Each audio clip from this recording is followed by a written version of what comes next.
It would have been the country's biggest ever heist. But for the need for more tools, they might have got away with it.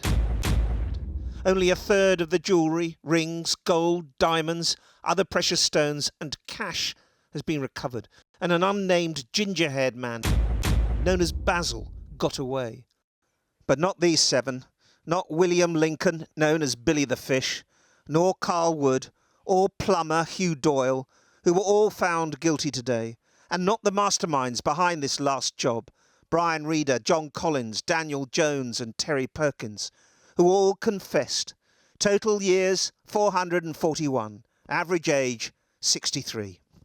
These were callous thieves that undertook this crime. Some of those individuals were career criminals where violence was actually used. Violence wasn't used in this case, but we've got to be careful that we don't actually glamorise this. There are victims behind this.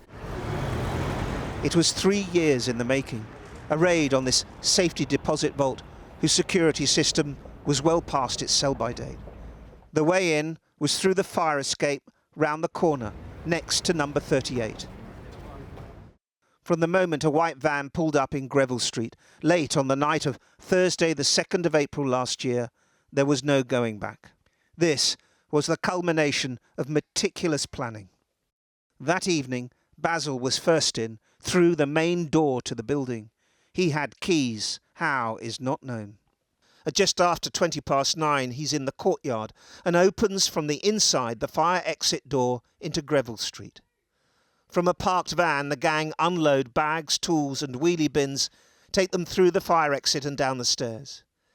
Inside the building, the lift is disabled on the 2nd floor, and from the ground floor, some abseil down the lift shaft to the basement, and then break into the area between the iron gates which guard the passage to the vault. The CCTV is disabled, the phone cable from the alarm box is cut. Game on. Through the night, the men cut and drilled their way into the vault. Does the failure to respond to the alarm that night, does that mean that the Met accepts responsibility or some responsibility for what happened? We've apologised for not turning up on that night. It's clear that police should have actually attended. We have reviewed the processes and systems that are in place, obviously to prevent this from happening again. That night, the gang hit a snag. When they peered through the hole, blocking the vision of hundreds of safe deposit boxes, was the back of a large steel cabinet, bolted to the floor and the ceiling. Their hydraulic pump wasn't powerful enough to force it. They abandoned the vault, but not the plan. So near, yet so far. They got another on the Saturday that did the job, and several weeks later, 3 were secretly filmed in a North London pub, reliving that breakthrough. By then, the flying squad had connected the dots. The key was this white Mercedes, which was seen on CCTV driving around Hatton Garden the weekend of the heist. It was traced to John Collins, and from then, the network fell into place. Brian Reeder was the governor. At 76, he's the veteran villain. His lifetime of crime included the £26 million Brinks-Mat armed robbery in 1983, where he was jailed for handling the proceeds from the gold bullion heist. 32 years on, he was back.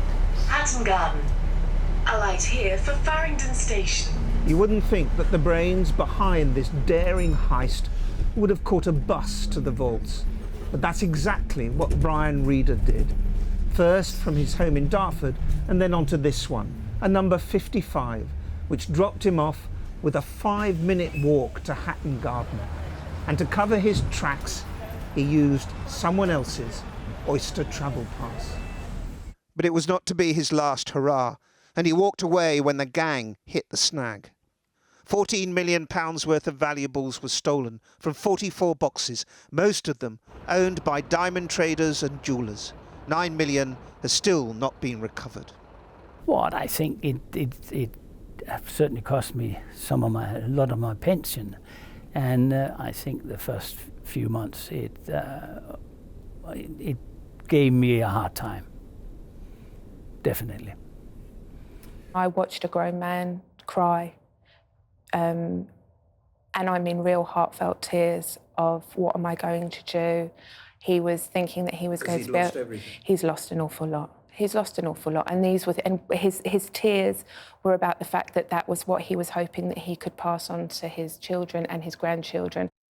And what of the mysterious Basil, the only member of the gang to get away? Several cameras caught him over that weekend, walking past with his face concealed by a black bag on his shoulder. How did he get in? As we understand at the moment, a key was used to gain entry into the premises. So he just used a key to open the front door and then in he was? That's as far as we know from evidence given at court, yes. And you have no idea who he is? We do not know. We haven't yet been able to identify him. The flying squad will continue this investigation.